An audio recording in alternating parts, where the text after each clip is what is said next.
I think most of you that are on the call know who I am, so feel free to come up and have a chat anytime if you have any other questions.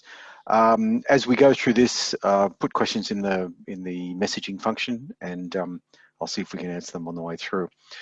So what I'm going to do is, for those that went to the rules night I gave late last year, I'm going to cover marks and obstructions again, but in a little bit more detail. And if there's any other questions about any other rules, can we leave those till the end? So let me see how I do this. Aha. So what I'm going to do is quickly go through a refresh, and in the refresh, I'll just look at some very basic stuff which we need to remember when going around marks and obstructions, and then we'll get straight into marks and obstructions.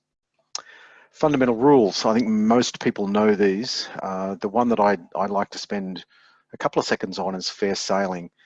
Many people refer to this as the cheating rule, and it's often used for that.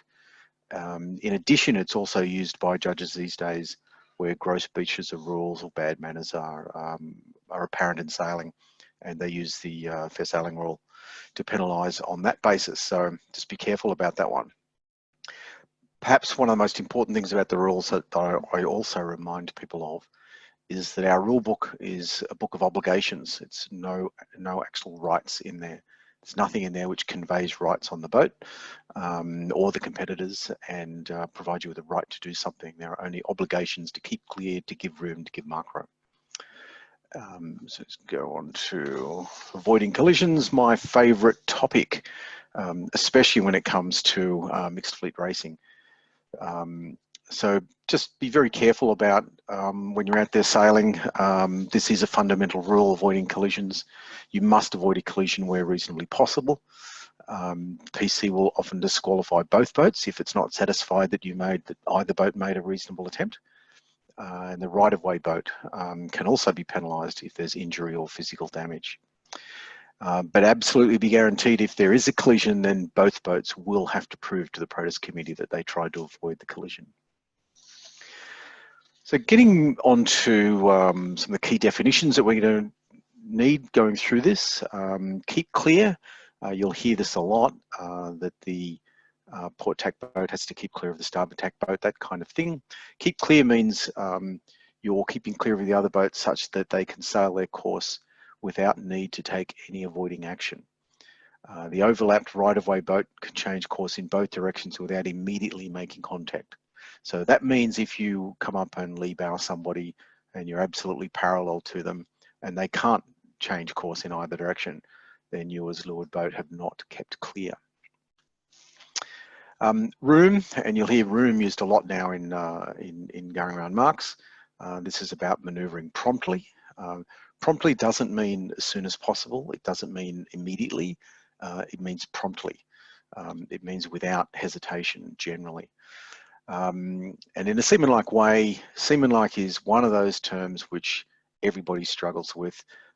We need to match both the capabilities and skills of the crew on the boat and the weather conditions in which the race is taking place.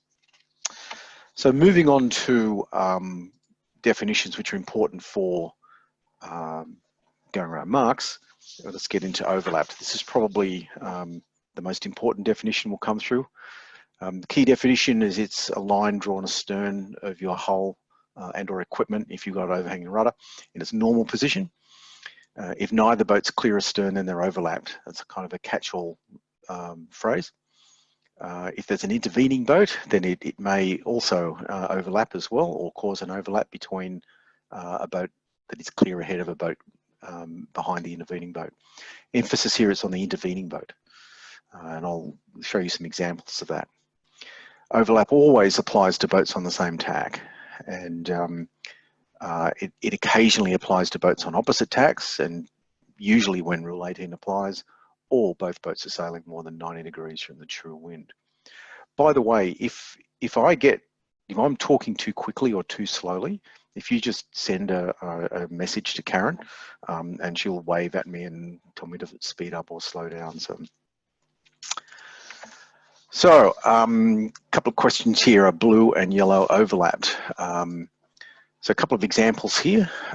So normally in a classroom environment, I'd be asking the crowd whether these guys are overlapped or not. So these guys are clearly overlapped, and most people get this one right.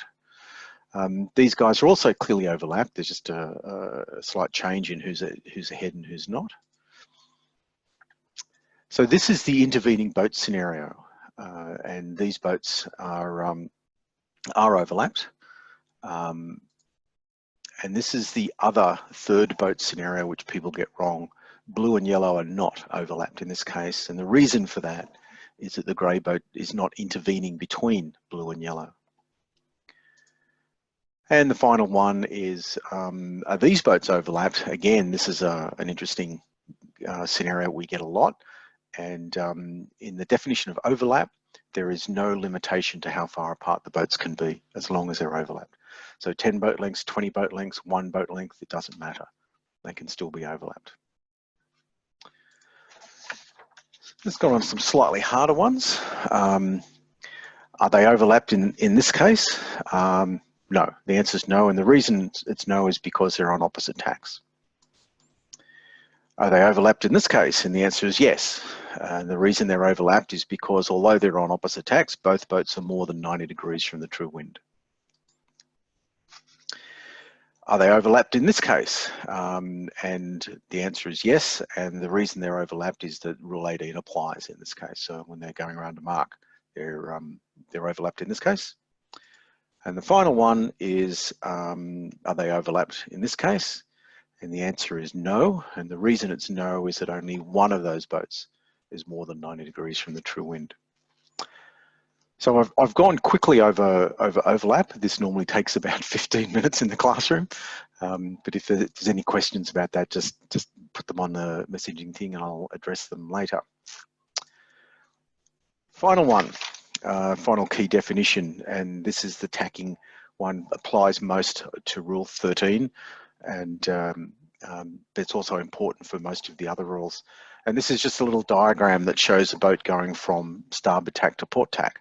Starts off in close hauled, and then as soon as he starts to go towards the wind, he's luffing. While he's luffing, he remains on starboard tack. Then he goes head to wind, and he is then defined as head to wind. From the time that he's head to wind and bearing away to a close haul course, he is actually tacking according to the rules, and Rule 13 applies in that case. And then finally, he ends up on a close hauled course, and that is a direction thing. It doesn't necessarily require the sails to be set. So as long as you're pointed along your close haul course or aligned along your close haul course, you have completed your tack. So let's get into marks and obstructions. So these are rules 18, 19, and 20 we're going to cover, and maybe a little bit of 21, but basically 18, 19, 20, these are the most important ones. Rule 18 is rounding and passing marks, 19 is passing an obstruction, Rule 20 is room to tack at an obstruction. Key thing about these is that none of them apply at starting marks. So if you think you can have buoy room at a starting mark, you're wrong, you don't. If you think you can get buoy room at a starting mark, you're wrong, you don't. If you think you have an overlap coming up to the pin mark at a starting mark and try to squeeze in, you don't have room. These do not apply at starting marks. Also, there's no blanket override of section A and B rules. So in the previous rules, the preamble to this particular section said that these rules override everything in A and B. So A and B is port starboard and 16 and 15 and all those kind of rules. So there's no blanket override anymore, but there are very specific exceptions in some of these rules, and I'll talk about those. The other key thing that we need to keep in mind here is we're now into mark room versus keep clear, and I will talk about mark room in a bit more detail shortly.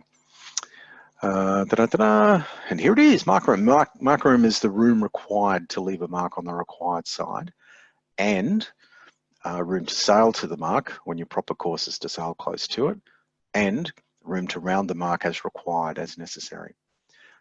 So there's three parts to that rule. It is if you're sailing beside somebody and they're the inside boat, then you need to give them a room to get to the mark using a proper course. and I'll talk about that in a moment as well. You need to give them room to get around the mark. You need to basically give them room to round the mark on the required side. A right-of-way boat is often required to give mark room to a keep clear boat. I'll show you some examples of that, but the simple example, for example, is where you're going to a downwind mark and the inside boat is the windward boat and the outside boat is the leeward boat. So normally the windward boat's required to keep clear of the leeward boat, but when you're going around a mark, that's not the case. That is one of those specific overrides. Dun, dun, dun, dun. So let's go to, whoops, when it applies and when it doesn't apply. So Rule 18 applies when boats are required to leave a mark on the same side. So you both must be going around the mark in the same way. You must be in the zone, and I'll talk about the zone in more detail, but basically it's 3 boat lengths of the boat which is closest to the mark. Rule 18 does not apply on opposite tacks on a beat to windward. So Rule 18 does not apply at the windward mark if you're on opposite tacks approaching the windward mark. It doesn't apply on opposite tacks, but one must tack. So it doesn't apply when one boat must tack in order to get around the mark and thereby getting onto the parallel course. It doesn't apply to boats approaching and leaving a mark, and it doesn't apply to continuing obstructions, which is covered under 19 and 20. So we'll get onto those. Mentioned before the zone. The zone is 3 hull lengths of the boat nearest to the mark. And the zone's the area around a mark of those 3 boat lengths. It doesn't apply between boats on opposite tacks, as I said before, and there's a difference between big boats and little boats. And I've got an example of that. Sorry, I'll just now need to flick to this guy. Oops. That one. And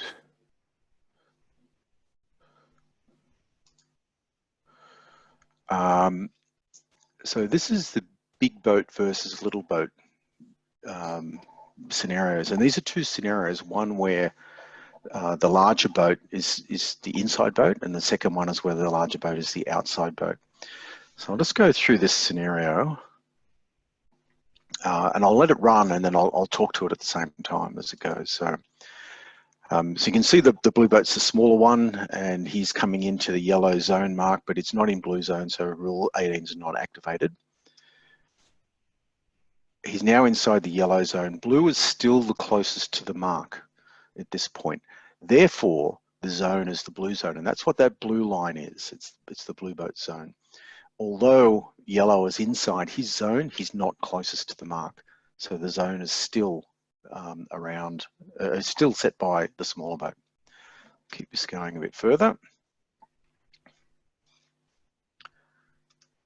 So at this point, we're now inside the blue zone and the yellow zone. Both boats are inside. Blue is still closest to the mark, so the blue zone still applies. Blue must give yellow, the bigger boat, room to get around the mark, and which blue does nicely, because if you're in an optimist and you're dealing with a 45-footer, you stay clear.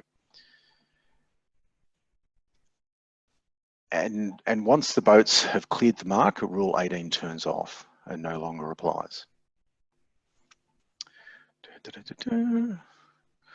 So let's change that slightly and make the little boat on the inside.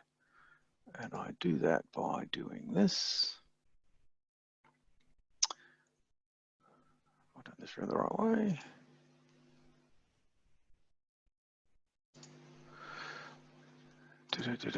Oh, sorry. The blue boat's on the outside again, but the yellow boat's a little bit faster.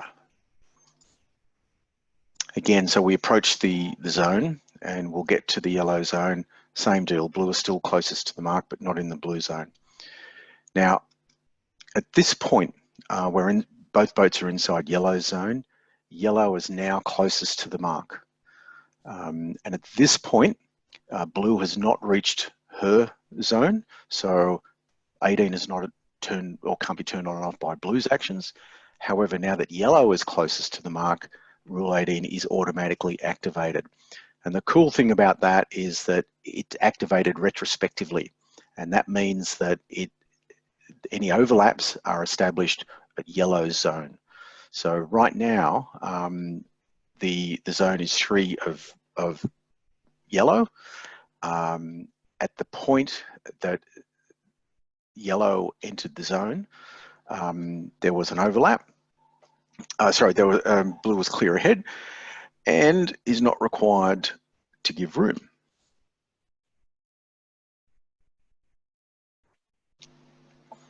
So that's just I'll play that one again slowly because it's quite important.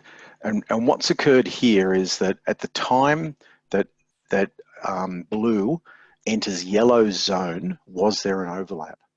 That's the critical question. And this is where the big boat, little boat scenario comes into play. So we find out later that yellow gets closest to the mark before blue gets to her. Sorry, I'm pointing to my screen, my apologies.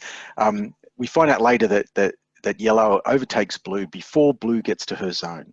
So yellow is the one which activates rule 18 in this case. And what happens is because she gets closer, she turns it on, but it happens back here, I'm going to wind this back, that blue gets into yellow's zone first. And so she's clear ahead at this point. So she's entered the zone clear ahead of yellow, and therefore she does not have to give yellow room.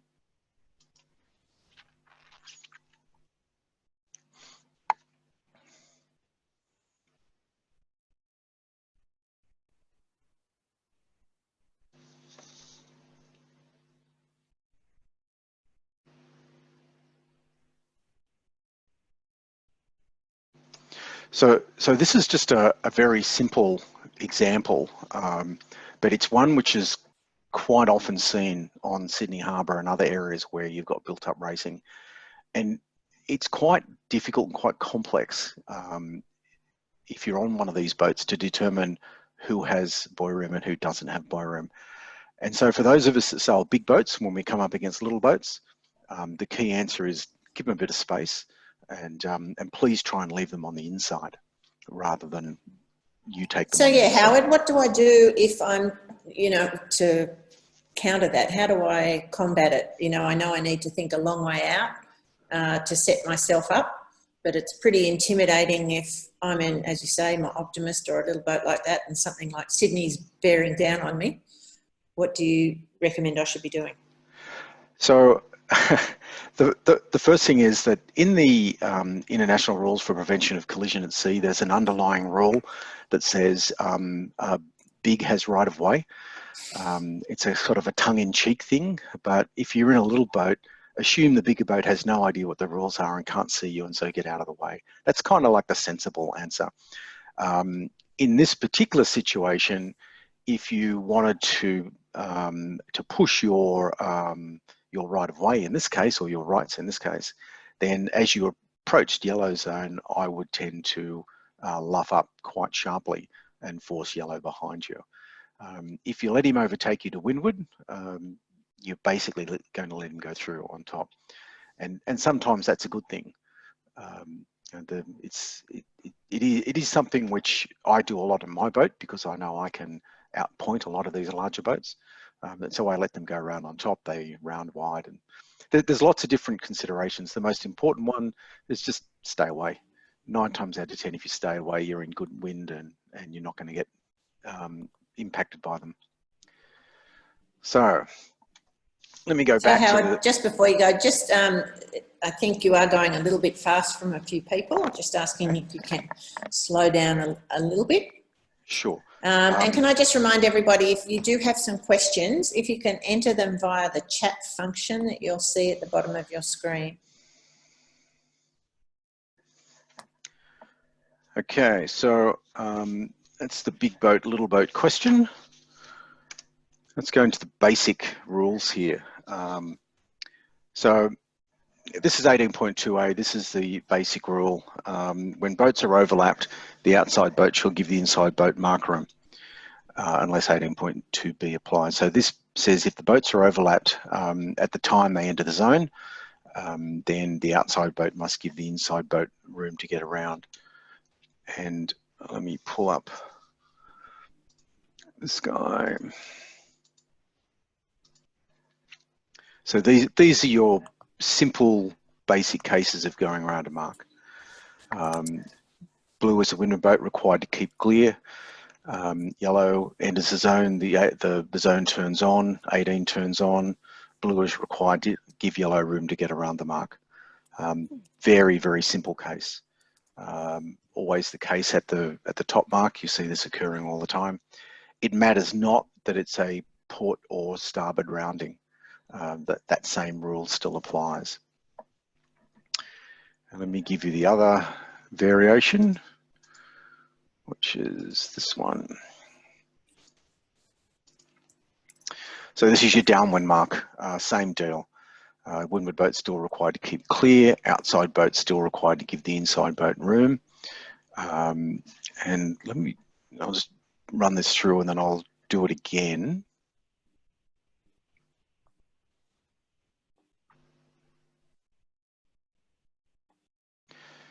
I'll stop it there and I'll come back. Let's do this again. So I'm just going to go through slowly and pick up some key parts here.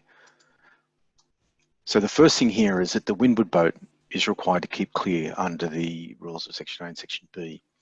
And as soon as 18 turns on, those rules are less important than the 18 rules.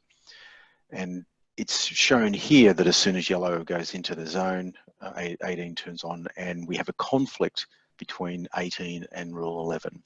And so blue now has to give room, has to give mark room to yellow. That's the conflict. That's a specific exclusion.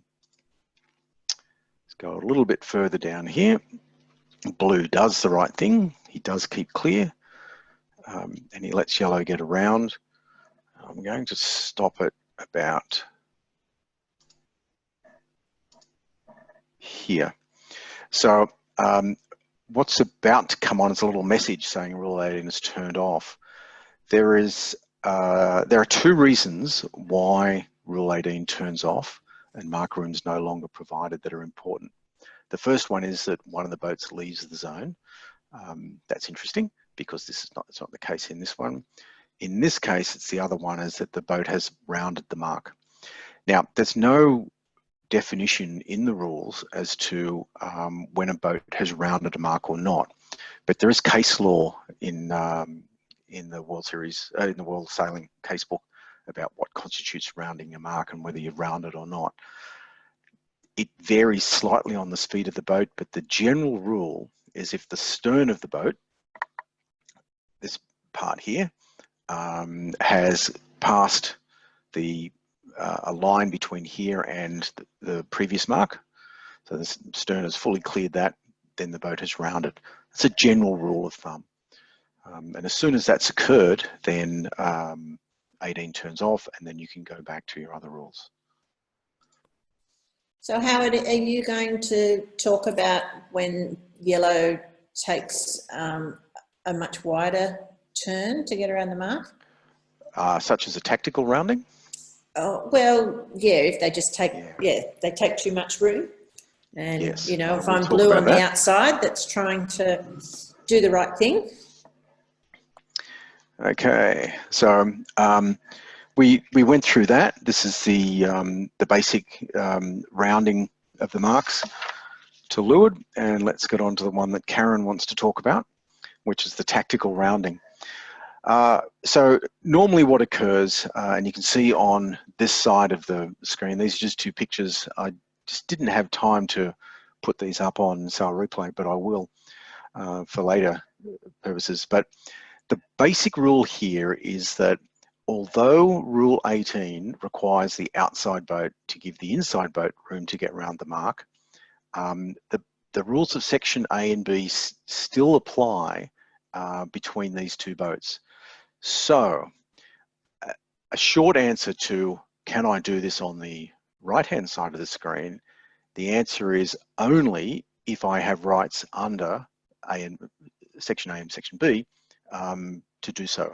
So in this example here, Annie is the windward boat. Annie has to keep clear of Amos, who is the leeward boat, under Rule 11, and so Annie's not allowed to go wide. In this second example on the right-hand side, Ted is the windward boat. Ted is required under Rule 11 to keep clear of Alice.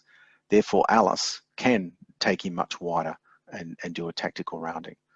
But the important thing to remember here is the only time that that's allowed is if the inside boat has rights under A and B, section, basically Rule 11, to do this. It's the only reason that you can do it. Otherwise, you can't do it. Does that answer your question, Karen? Yes, and I hope it answers Phil Burgess's question too. He was just asking earlier when we were going through the definitions about, that leeward mark rounding. So let me know, Phil, if that has answered your question. So one of the other questions that we get asked a lot is, in this scenario here, how much room can Annie actually take? So under the rules, Annie is only entitled for room to sail from that point there straight and around the mark. She's not entitled to room to wobble around the place. And therefore, the rule says she must sail straight to the mark and straight around it. What often occurs is there's lots of wobbling around, and Annie might not know that, and all sorts of interesting things occur, and Amos takes exception at that because he thinks he's given Annie plenty of room. So the only solution for Amos in that case is Amos needs to keep clear of Annie, needs to give her whatever room she takes. If Amos thinks that room is too much, Amos's only option is to protest. Can't just shut the door. To shut the door would breach 14 and that would cause all sorts of grief. So you must give them the room and then go to the protest room afterwards. Unfortunately, that's the way it is, but remember our racing rules are designed to keep boats apart, not to pull them together in a collision. So Howard, is there any correct terminology that I'm supposed to use? Any special language when I'm asking for room? Oh, well, yeah, we don't want really special language, but... There's a good question. There's only a couple of hails which are required in the rule book. The first one and the most important one is the hail of protest. And the second one, which is almost as important, is the hail of water and or room to tack. And I'll get on to that one shortly. There's no other requirement in the rule to hail. So you don't need to hail starboard, although lots of people do, and it's quite convenient and polite that they do that because it lets the other boat know they're around. In this case, going around the mark, there's no requirement to hail buoy room. However, if you are Annie and you do hail buoy room, Amos can interpret from that you think at the zone you had an overlap and you are entitled to room. And so Amos can deduce from that you're going to sail straight around that mark. And that's terribly interesting. And it's terribly helpful for Amos to make sure about where he's up to. If, on the other hand, Annie was a little bit further astern and he yelled out, buoy room, and Amos went, you have no overlap, in a very nice and polite way, as they always do, then Annie needs to interpret from that Amos is not going to give him room and should be prepared to take avoiding action if necessary. If there's any doubt as to whether there is an overlap at the zone, assume there's not. And if there is any doubt that an overlap is broken, assume that it hasn't. So that's a general rule for both parties. And if you think that you might be clear ahead going into the zone, and the other boat's adamant that he has room, your solution is to give him room, put up your protest flag and take it to the room. You really should not alter your course in such a way as to shut the gate, as they say. Same if you are on the inside and you call buoy room and somebody says no overlap. While you can argue, it's not wise to do that. The best thing to do is to put your protest flag up and then let the judges solve that problem and stay away and just don't have a collision. Does that answer your question, Karen? Yes, thank you. You know that I do have this preference for avoiding a collision at all costs and getting out of the way. And I'd rather not see people in a protest room, but if they do come to a protest room, we'll try and get it sorted out. And by the way, if you're wiggling around a mark, you're really talking about a boat length or so.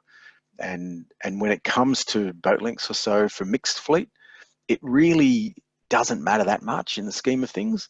Where you're talking one design fleet, it tends to matter a lot. But the advantage that the judges have in a one design fleet is that all the boats tend to be the same size, same speed, same performance characteristics. And so we can generally work out pretty accurately where the boats were, what speeds they were, and what the probability of overlap was. And we generally get it right more often than we get it wrong. But as I said, in a mixed fleet, it's much more difficult from a judge's perspective. And I always advise people to back off. It's not really that important. So I hope that helps. So let's go on to the zone. I did mention, we went through the scenarios for boats of different lengths. Make sure I haven't clicked off any scenarios, 4 and 5, big versus small. Continuing obligations, when boats are, if they're overlapped at the zone, so this is what I was mentioning before. If there's an overlap at the zone, the outside boat continues to give mark room to the inside boat, regardless of what happens from that point on. If you clear if you clear a stern at the zone, then you continue to give mark room regardless of what occurs. So if you happen to be sailing an 18-foot skiff and you're bearing down on a mark, and we have a nice little 35-foot cruising boat coming in there, sure, you're going to get to the mark much quicker than they are. But if you choose to go inside and you haven't got an overlap at the zone, then you shouldn't go in there. You do not have the overlap. Even though the overlap is broken, even though you think the overlap might be broken, regardless of whether it's broken or not, you must continue to keep giving room.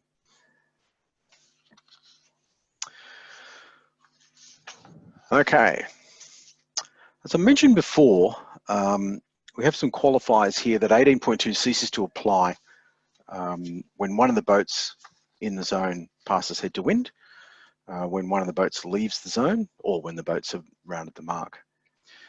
If there's any reasonable doubt about any part of this, then assume the answer is no.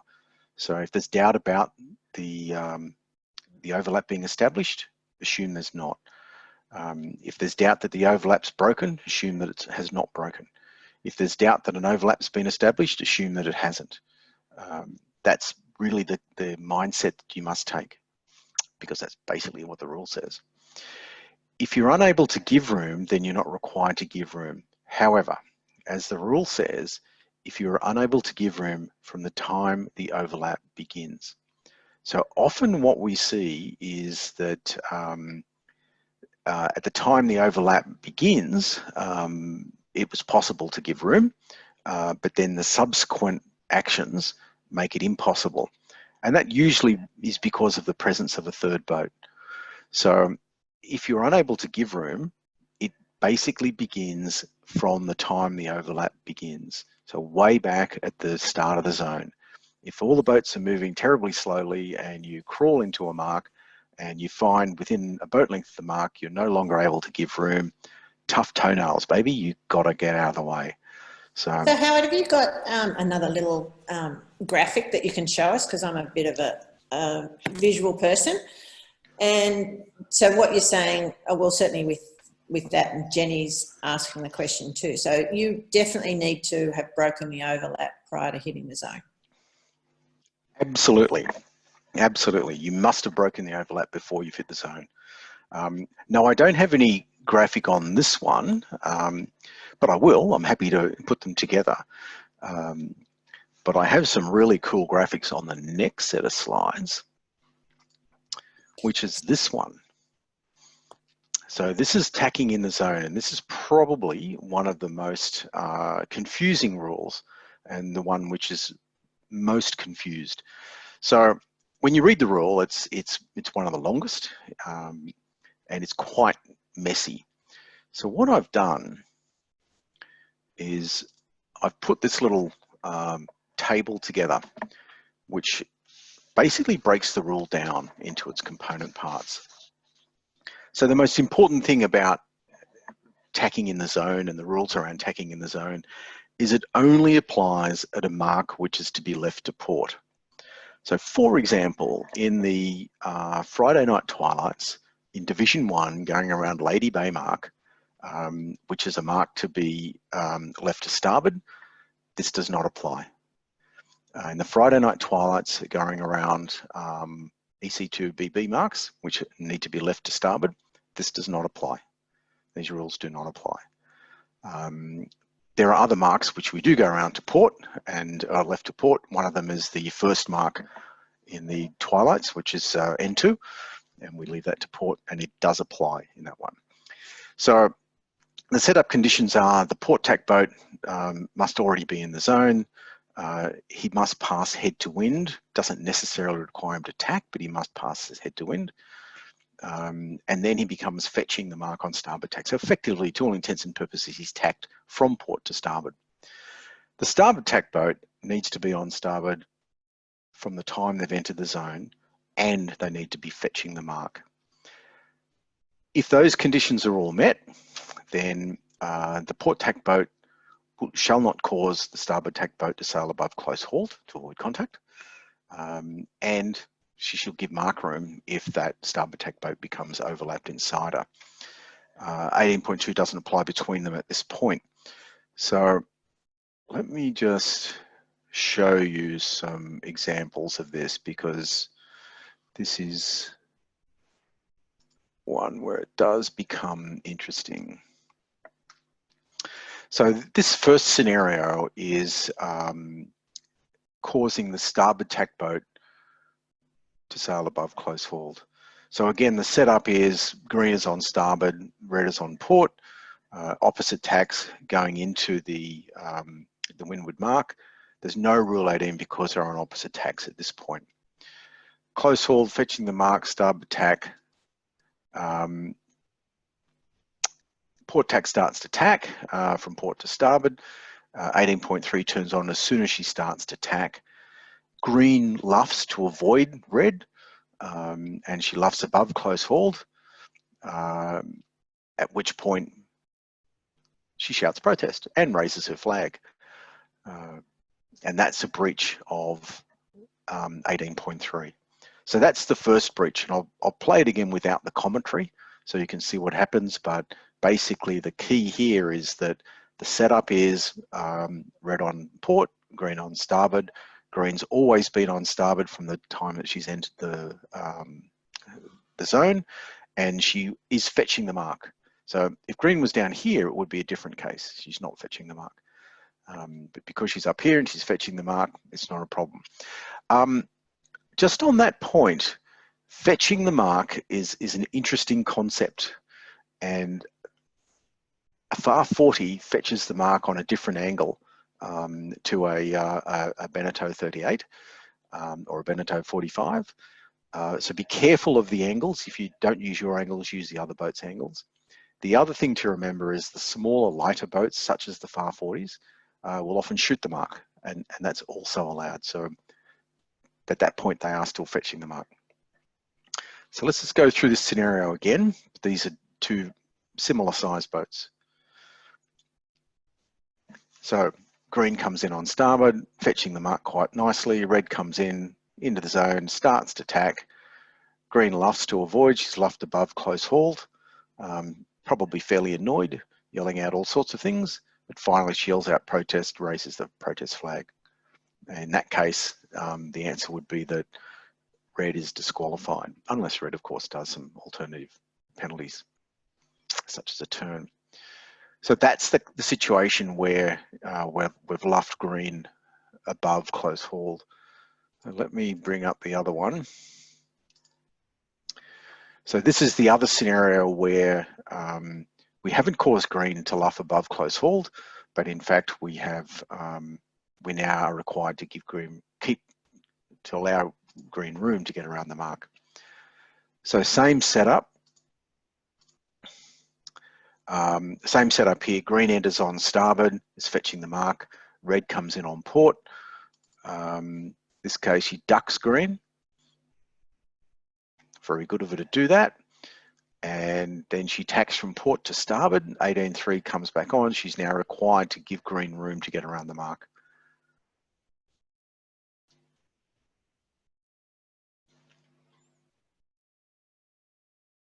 So do those two scenarios make sense? They're the two 18.3. Again, the critical things here are that they only apply at a port rounding mark, and they only apply when the port tack boat tacks in the zone. I think they're pretty clear, Howard. I'm looking forward to the starboard rounding one now. Oh, okay. So with the starboard rounding one, 18.3 doesn't apply. So you can have a wonderful time. You can tack in the zone if you want. And if, in the starboard rounding one, the reverse is true. So port is rounding the mark, coming in, fetching the mark, and starboard comes in and causes port to luff to avoid, to tack, whatever. Perfectly allowed. Absolutely. So yeah, it's like the mark isn't there. So I'm on starboard. Everybody else has to keep clear of me. Correct. And this is what we see up on the Lady Bay mark, that that you get a bulk of boats that on a nor'easter come into Watson's Bay and then tack onto starboard and come a million miles an hour up onto that mark. And then you get a bunch of other boats who are on port tack coming across on the western side of Sound Pigs. And it's terribly interesting. And you just got to watch out. But on a starboard rounding mark, this doesn't apply. So lots of people think it does, but it doesn't apply. So. All right, let's get back to the next one. That's tacking in the zone. Gybing, sailing past the mark. So I've got, why has this one, my apologies here. Gybing, okay. So I do have a set of scenarios for jibing around the mark. So let's have a look at those, see how they pan out.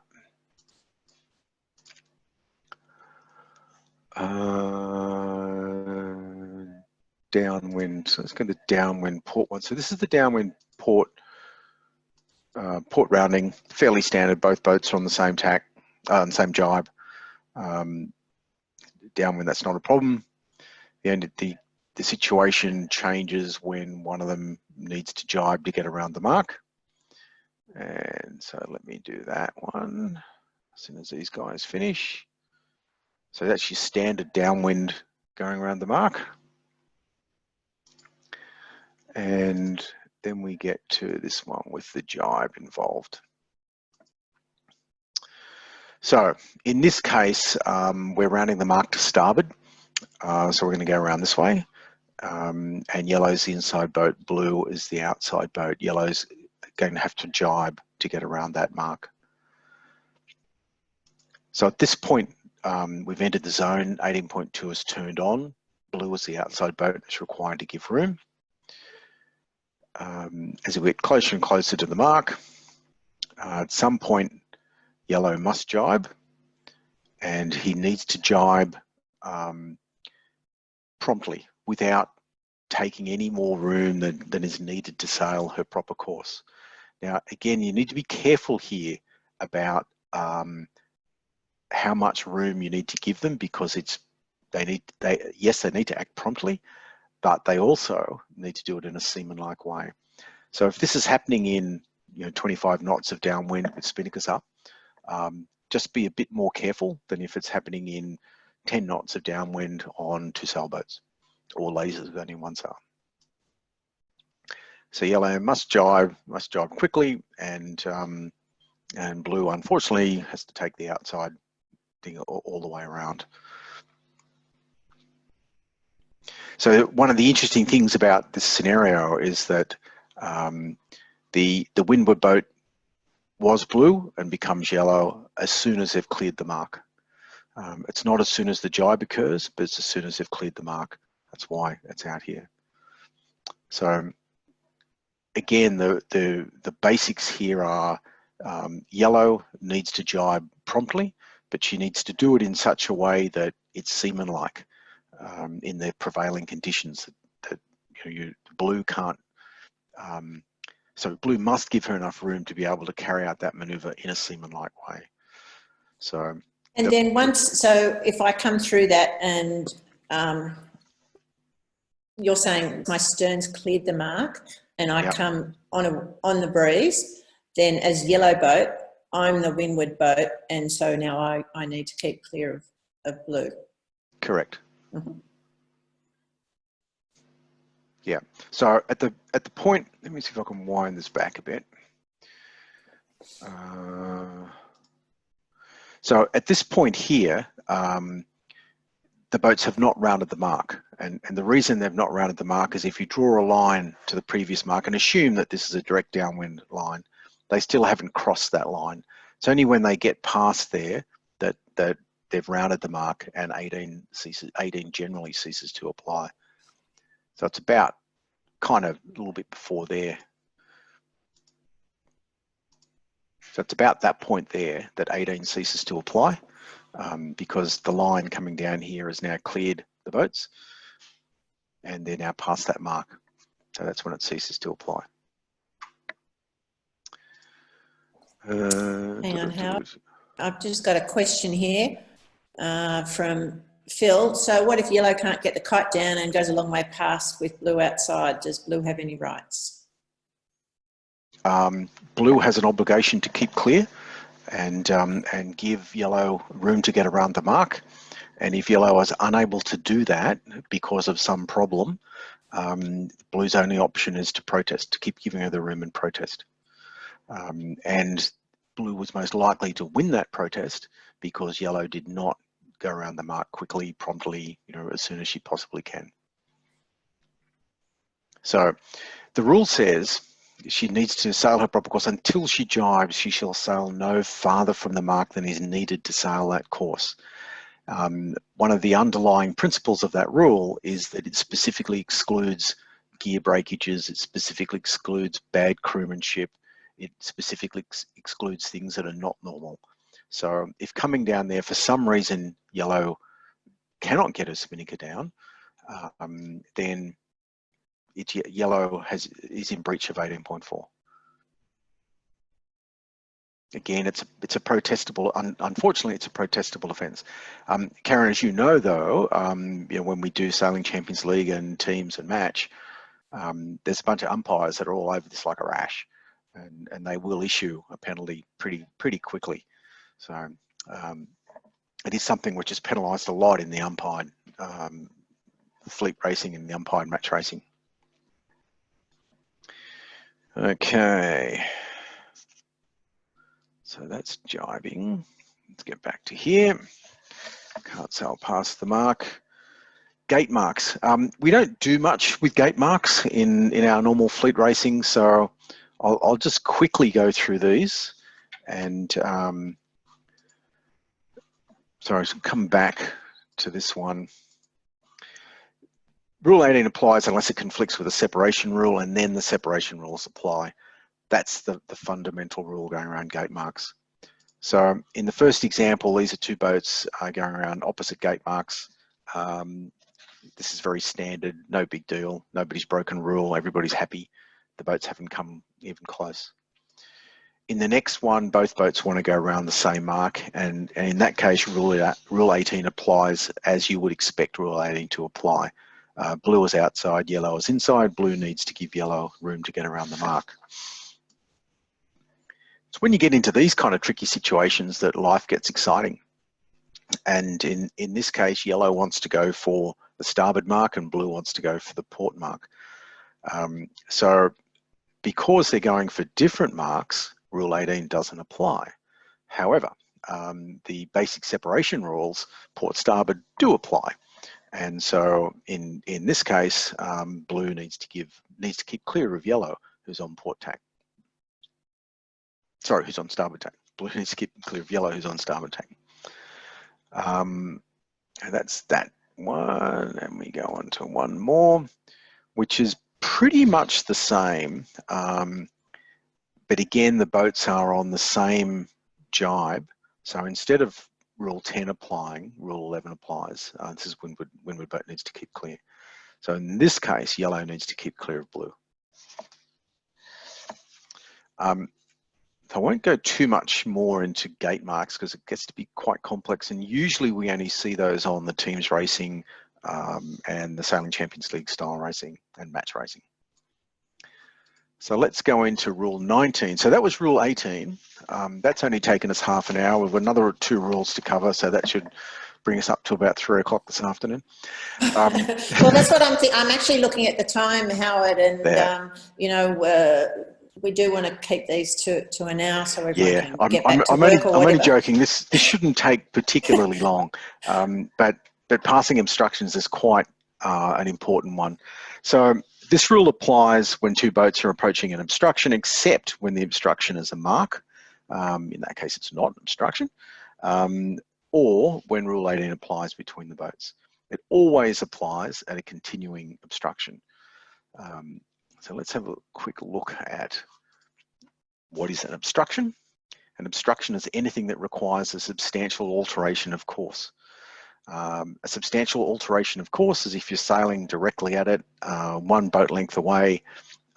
If that requires a substantial alteration of course, then it's an obstruction. If it requires a little wiggle of the rudder, it's probably not. It can only be passed safely on one side. An area designated in the sailing instructions can be classified as an obstruction, but it must be said in exactly that way in the sailing instructions. Things that aren't an obstruction is a boat racing unless you have to keep clear or avoid it. And a vessel underway, including a racing boat, is never a continuing obstruction. And I'll go into those in a bit more detail. So these are very simple ones. Giving room an obstruction, very large boat in the way. The right-of-way boat is entitled to pass either side of the obstruction, and the outside boat must give the inside boat room to get around. So that's the very simple case for the obstruction, and the very simple case for the continuing obstruction is that if there was not room when the overlap was established, and in this case the overlap's been established at this point here, if there's not room for yellow to get through here, then yellow is not entitled to room at that continuing obstruction. That's your basic rule. If there's any other questions on that one, it does get quite complex, but fundamentally is if there isn't room when the overlap was established that you can pass safely through, then you don't have room. So let's get on to room to tack at an obstruction. So this is where we start to get into some very interesting scenarios here. The standard problem we have with room to tack is that when you have 2 boats coming close to an obstruction, the boat that hails water can hail water, and sometimes they can get in trouble for doing so, but as soon as they hail water, there's a requirement for the other boat to respond immediately. And that response is either tack as soon as possible or say you tack. And although I've written down water there, which is a common hail, the correct hail for that is actually room to tack. Most people accept water is just as good as that. So after the hailing boat hails, she needs to give the other boat time to respond, and the hailed boat shall respond even if she thinks the hail breaks Rule 20.1. Even if she thinks the other boat's not entitled to hail that, she still has to take avoiding action. Howard, I've got a question here. Why can't Yeah. they pass behind the large boat? So the right-of-way boat has can choose which side of the obstruction she wants to pass. They could, if they want, the grey boat in this case could choose to pass behind the large obstruction. On the other hand, it could choose to pass the other side. It's completely and totally up to the right-of-way boat. And I do have some examples of this, and I think, so this is the other case where you tack and the other one passes behind. But let me show you the scenarios that I put together, because these scenarios are the ones that we see more often than not, where the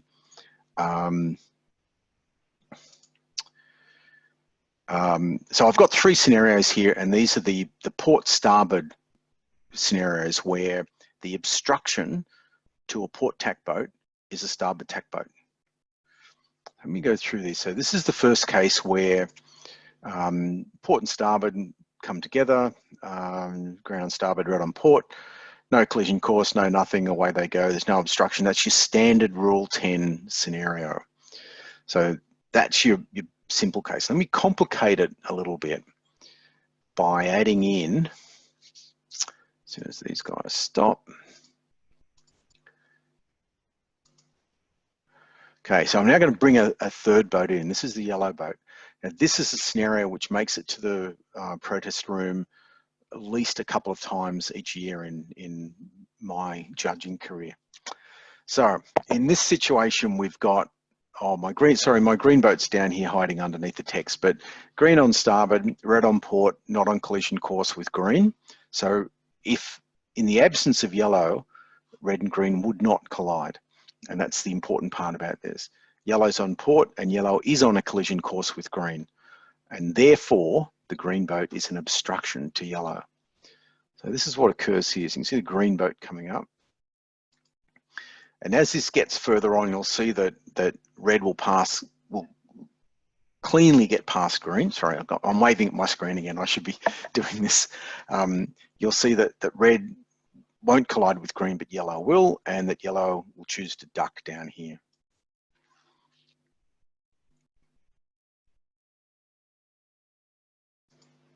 So that scenario is one which is quite often borne out on the racetrack.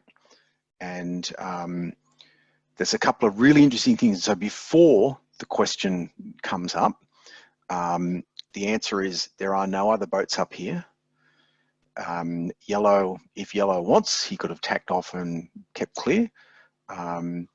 What's happened here though is that red has decided to duck green. And because red has decided not to tack, then all of a sudden this becomes an opportunity for yellow. This is what we call a very high risk scenario for yellow. So I'll just play that one again because I've got the next one that comes in play where they are both conflicted. So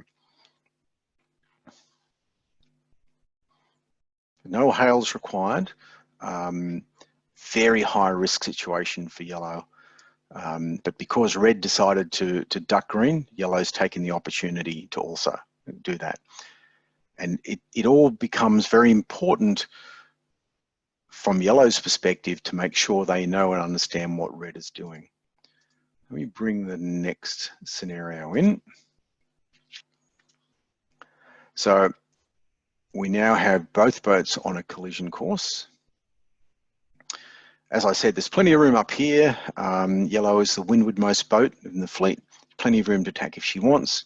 Green's on starboard, red's on port, yellow's on port. They're both on a collision course with green. And red is the right-of-way boat. So she has a choice to duck or to tack. And yellow is in the high-risk position. There is a requirement on red that she must give yellow reasonable warning about what she's going to do. And I'll go through that. But notwithstanding that, yellow is absolutely in the high risk position. So as we come heading up here, so there's no hail from red. And the reason there would be a hail is if red decided she needed to tack or she'd like to tack. And this is the rule 20, tacking, I need to tack, I need water to tack. There's no hail from red. Red chooses to duck. And as a consequence of that, is also required to give yellow room at the same time. The important thing about this is that red is the one which chooses to go, because she's the right-of-way boat, she's the one that chooses to go either side of that obstruction, and one option she has is to tack. Another option she has is to duck. In this case, she chose to duck.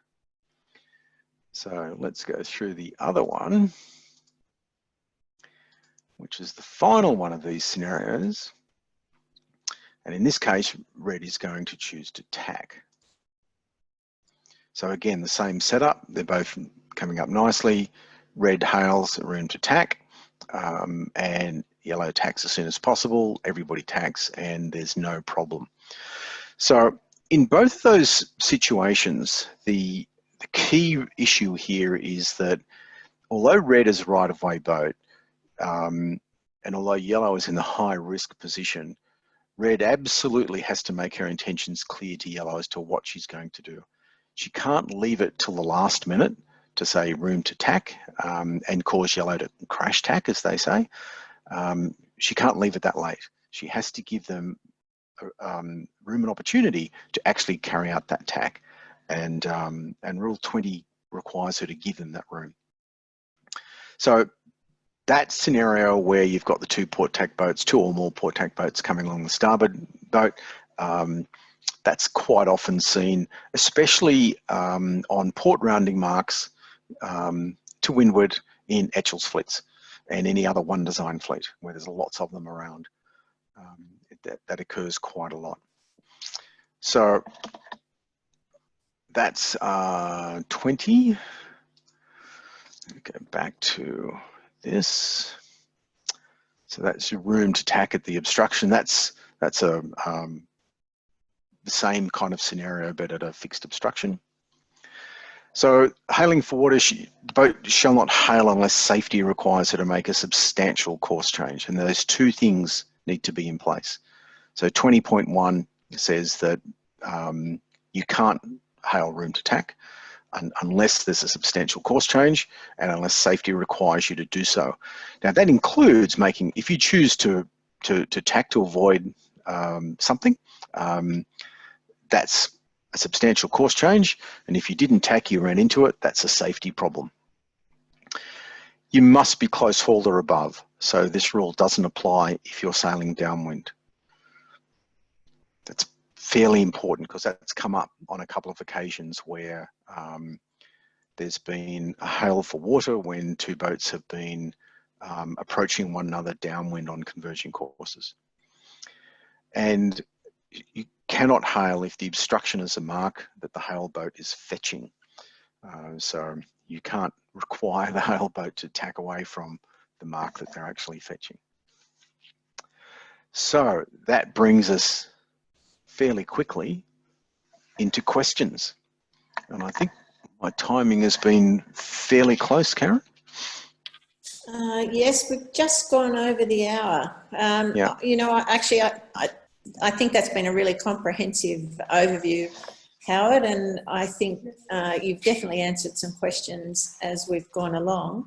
I don't know if anyone wants to quickly punch something in. Otherwise, if you want to think about it, you can certainly send questions through to either Howard or myself at captain@rsys.com.au, and we will schedule to answer them next week. The other thing I wanted to let you know, we have recorded this session, and we will be able to share a link with everybody to allow you to watch over the scenarios again and work it through. So thanks very much, Howard. I think it's been great. I'm getting a few thank yous coming up here. And I'll be putting those scenarios that you saw me working through, I'll actually export those as MP4 files, video files, so that you'll see those on the website as well. That's great. Thanks, Howard. I think that'll be a great resource. All right. Thanks, everybody, for joining us.